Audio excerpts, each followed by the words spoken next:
This is part 2 of a tutorial for how to turn your favorite book into a custom hardcover edition. In this video, I'll be showing you how to build the case or the cover for your book.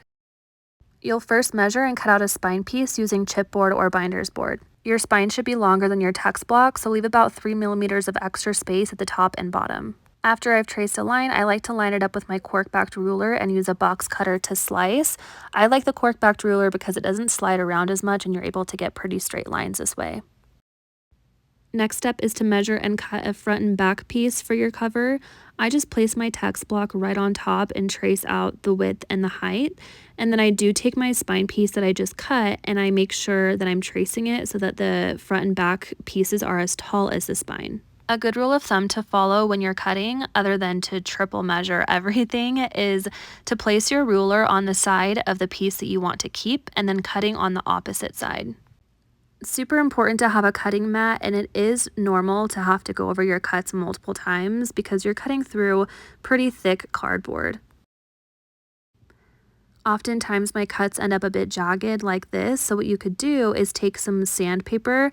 I only had a nail file on hand, but it works just as good, and just sand off those edges so they're a bit cleaner. You should end up with 3 pieces for your case that are the same height. Next, we're going to create the spine hinge. So you're basically going to cut out a piece of regular cardstock that is the same height as your spine and about 1.5 inches wider on each side.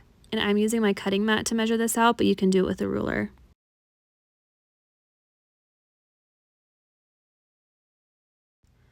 And once you have that piece of cardstock all measured out to size, you can go ahead and just cut it through a paper cutter, or you can use that same box cutter method with a ruler. And the cardstock for the spine hinge doesn't have to be perfectly straight because it won't be seen once it's all glued together. So don't worry if you're not able to get super straight lines with this part. Then you're going to attach the spine piece to the cardstock by just applying some PVA glue and spreading it out with your brush. And once that's done, you'll flip it over and place it right in the center of your cardstock.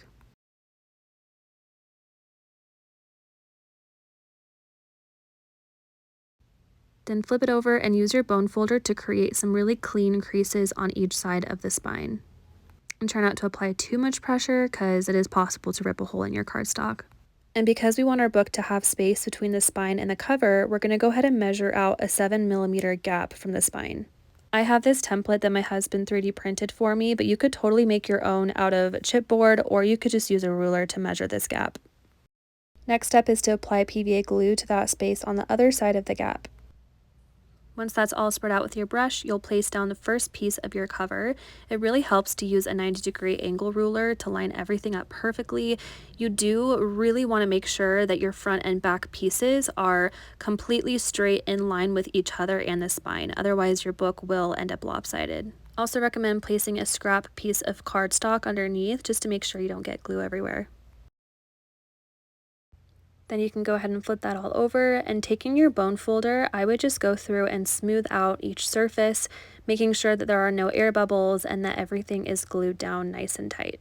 After everything's had a few minutes to dry, you can go ahead and bend that spine hinge, and this is what it should look like once that's complete. I personally love really clean creases around the spine, so I'll take my bone folder again and just make sure that those are all smoothed out as well.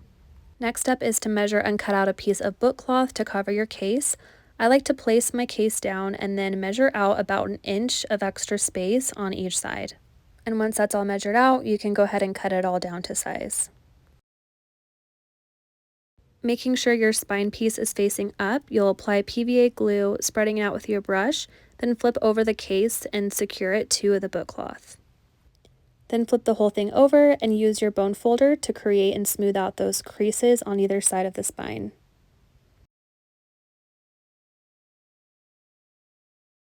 Then you'll apply PVA glue to the front cover and spread it all out with a brush, making sure to get all of the edges as well. Then you can lay your book cloth over the top and use your bone folder to spread it out. Definitely recommend working from the inside out so that you don't get too many air bubbles and that you're able to smooth out every single surface of that cover. And then repeat that same process on the other side.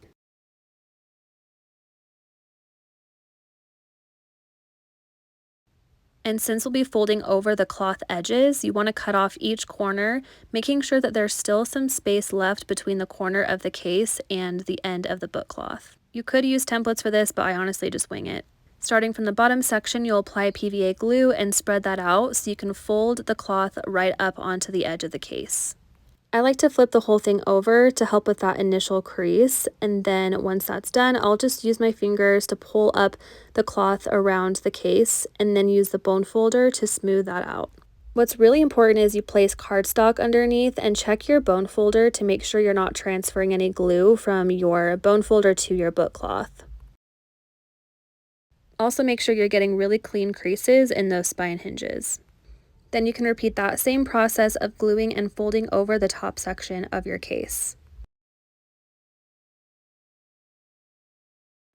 And before you do the sides, an important step is to fold in those corners with your finger, or you can use a bone folder.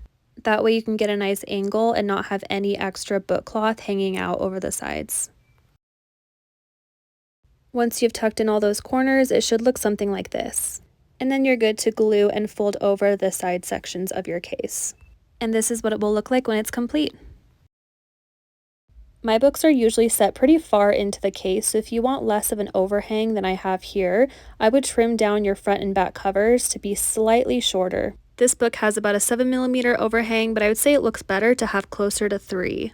Keep an eye out for part 3, where I'll teach you how to design the cover and case in your book.